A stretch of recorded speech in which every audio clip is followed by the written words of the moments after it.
Okay, here we go. Our objective for today, I can solve and graph one variable inequalities. Read together. 1, 2, 3. I can solve and graph one variable inequality. So we're moving on today. So stay focused because, like I said, we don't have a lot of time because of minimum day. But I really want to get to at least through the first part of inequalities, including multi-step. So what do you notice? One variable inequalities. What are they? Check this out. I give you the definition, right? You have it on your paper, and it states, mathematical statements where two expressions are not equal to each other and contain one unknown variable. Okay? Does that sound familiar? Talk it over to your neighbor, let them know why is that familiar, please.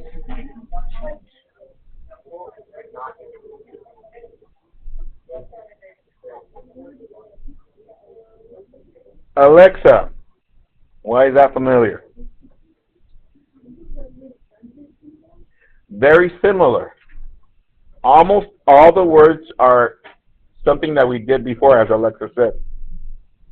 However, what are the words that we did not write before on a definition that looked like that? Tell your neighbor, what are the words that we did not write?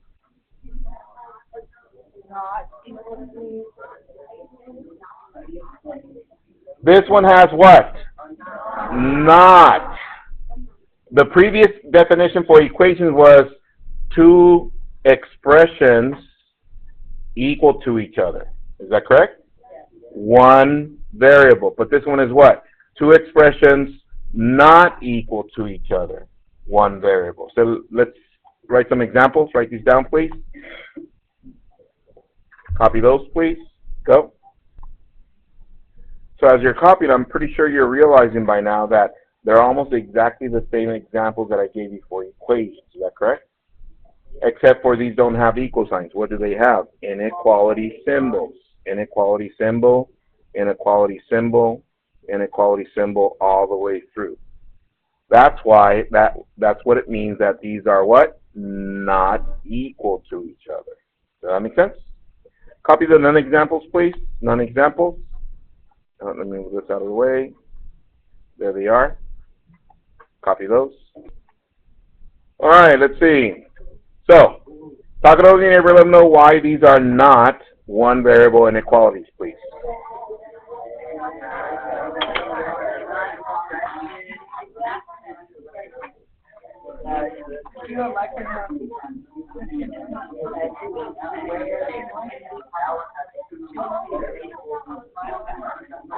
All right, let's see.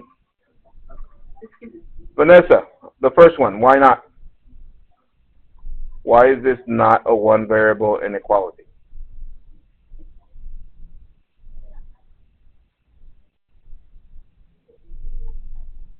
Doesn't have an inequality symbol. So what do we call this, Vanessa?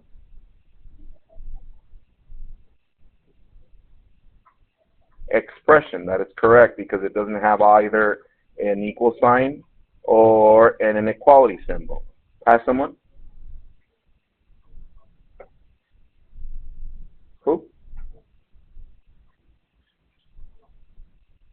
Oh, Alyssa, sorry. All right. Go. Number, that one. Why is that not a one variable inequality?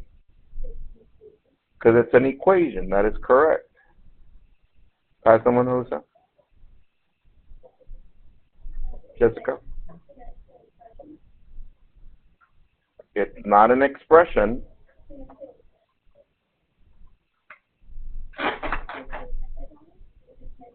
Because it's got an exponent. That is correct. And this is called an exponential inequality or a quadratic inequality. All right? And the last one. Justin. It has two unknown variables, not one. It has two unknown variables. So what would we call this one, Justin? If these are called one variable inequalities, this is called a More variable. two variable inequality. That is correct. All right. Turn to your neighbor, give them a hashtag, please. Hashtag what?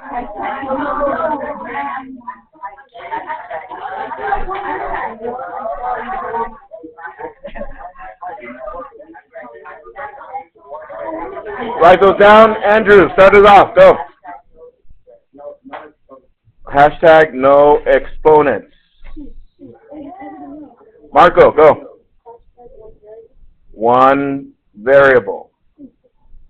Giovanni. No equals. And one last one. Connor. No equal No, he said no equals, so no equal sign. Hashtag algebra 1 will put that. Anyways, we got this, yes? Alright, so now check this out. Since you guys noticed that these were very similar to equations, the process to solve these is the same. Check this out. Step 1, simplify. Step 2, isolate. Step 3, plot. And step 4, check. And how do we isolate the variable? By using inverse operations, so the process is the same. But there's a couple things that I do want to cover before we get into solving these to make sure that we're understanding what we're looking at, okay? So just to reiterate, look up to the screen. When we started with equations, I started with a balance scale such as this, right? And what did we say? That also inequalities stem from the same process. So if I was to put weight on this side, we have 8. Over here we have 0. The bar went from here to here when it was balanced, right? But which one is heavier at this moment? 8. So it dropped. So it dropped down here, which means we draw our arrow and it says 8 is greater than 0. So far so good? Same thing if we get some weight on the other side. We got 8. We got 11. The bar went from here to here, but which one is heavier now? 11. It drops here. So we draw our arrow, and let's read it. 8 is less than 11. And that's how we understand our inequalities, all right? However, I do want to cover really quick, for those of you that forgot the signs, these are the names of them. This is less than. This is greater than. This is less than or equal to. That's why it has the little equal bar. Greater than or equal to. And then the last one is not equal to. We've been using this quite often, right? And also, we have been using the solution set. We're going to continue using those. So be careful as you finish off your work on all these, you continue using solution set. So now I'm going to get into these. I have these printed on your Cornell notes, but for right now, leave it alone. I'm going to show you a couple things before I ask you to copy. Writing utensils down, look up to the screen. So I'm going to start with this one. Then cut it out from here.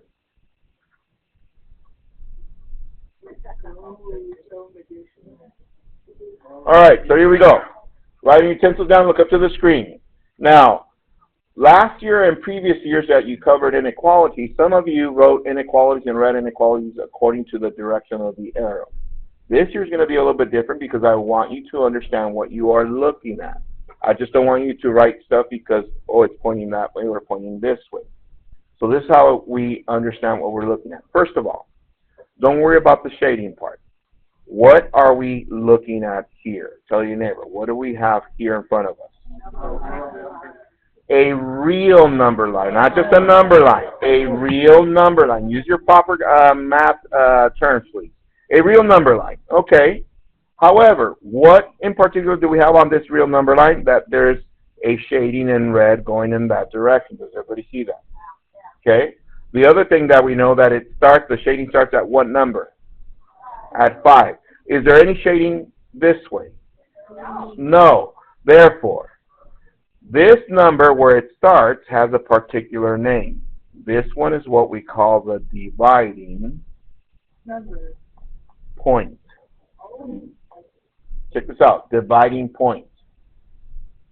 Now, think about this. Don't say it out loud. If we started off with a real number line, this side is shaded and not this side, and this is called a dividing point. Question, why do they call it the dividing point? Talk it over with your neighbors, please. Why do they call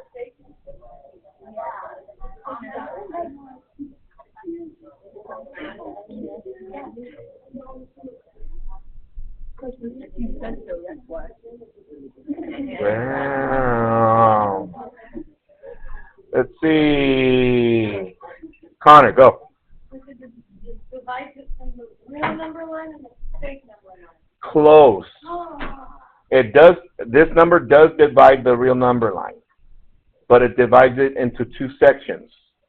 The section which is shaded, which is known as solution, and the section that's called not solution, or no solution, or no solutions. Everybody got it? Copy this on your graph right there. I know there's not a lot of space underneath, but you can write right above it. Right above it, write solutions, no solutions, and dividing point for number 5.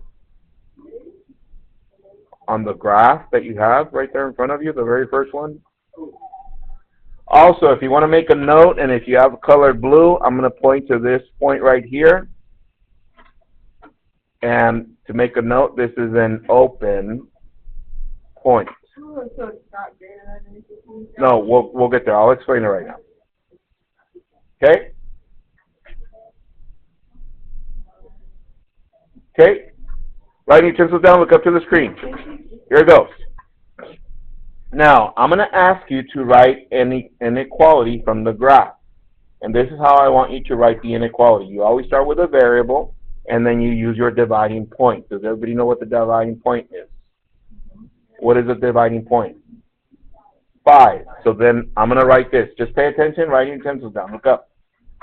So I'm going to start with x, and then 5. To find out which direction to write my arrow, this time I don't want you to look at which direction the arrow is pointing. I don't want you to think that. I want you to test a point. Here it goes. How do I test a point? Focus, please. Look up to the screen. I look at the shaded area, and I pick a number from that shaded area. For right now, I'm going to pick the number right next to the dividing point, which is 4. So I'm going to substitute that for x, 4, and I bring down the dividing point. I'm going to compare these two. If this was a balanced scale, it was like that. Which one is heavier now? The 5. That means 4 is less than 5. That means that x is less than 5 because all these represent x. Does that make sense? Yeah. Copy this on the little box next to the graph where it says algebra.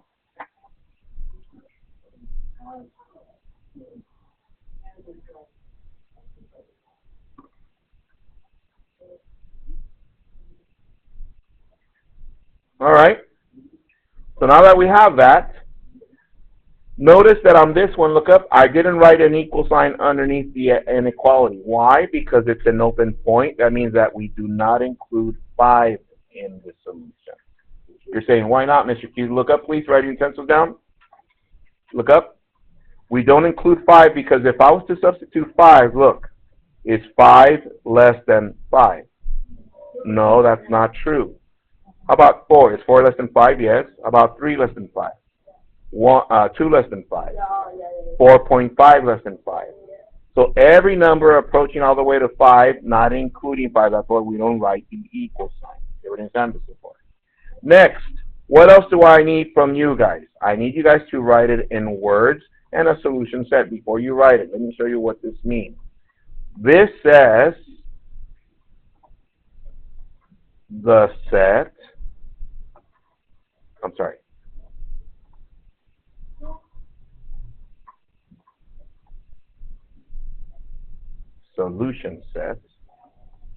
solution set of all real numbers less than 5. And let me show you what it looks like with a solution set. Solution set of x such that x is less than 5. Does that make sense why I wrote all real numbers? Because we're where? On the real number line. So write this in the box next to where you wrote the inequality. Focus, please. Bless you.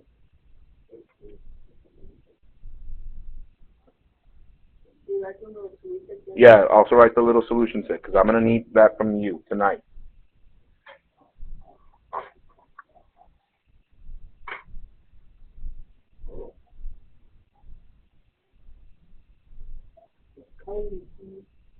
Thank you.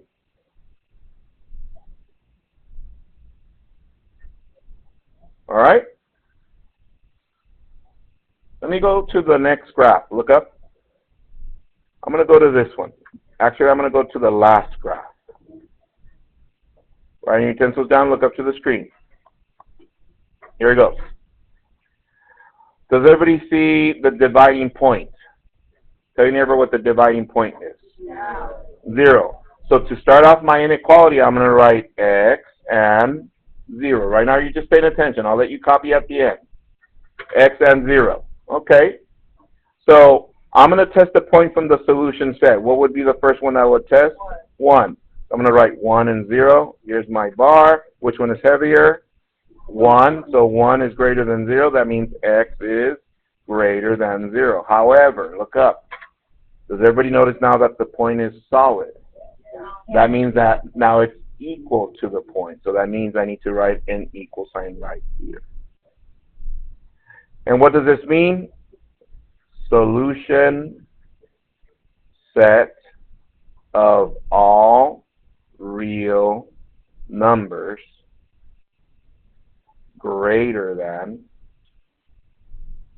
or equal to 0. Here's a solution set of x such that x is greater than or equal to 0. Copy that, please. For those of you that are done, I want you to write me the inequalities for the other 2 graphs and what it means in words, please. Go. Copy that and go. All right, so this was x less than 5. Who has the inequality for this one? Justin. X is less than, greater than, not greater than 1, Negative 1, that is correct. Andrea, how about this one?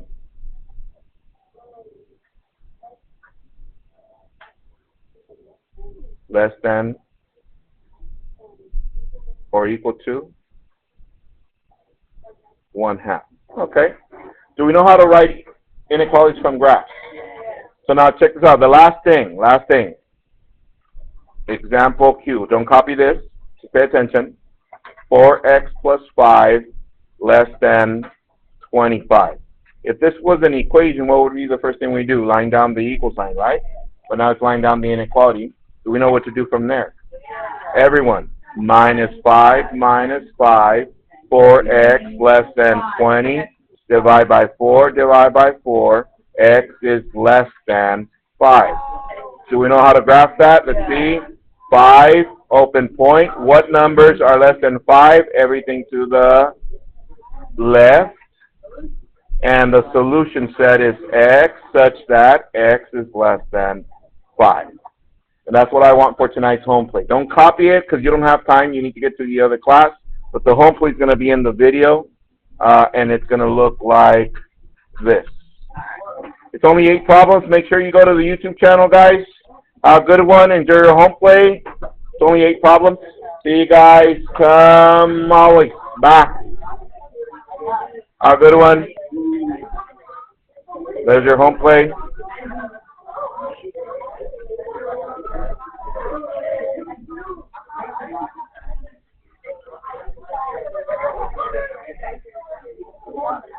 Bye.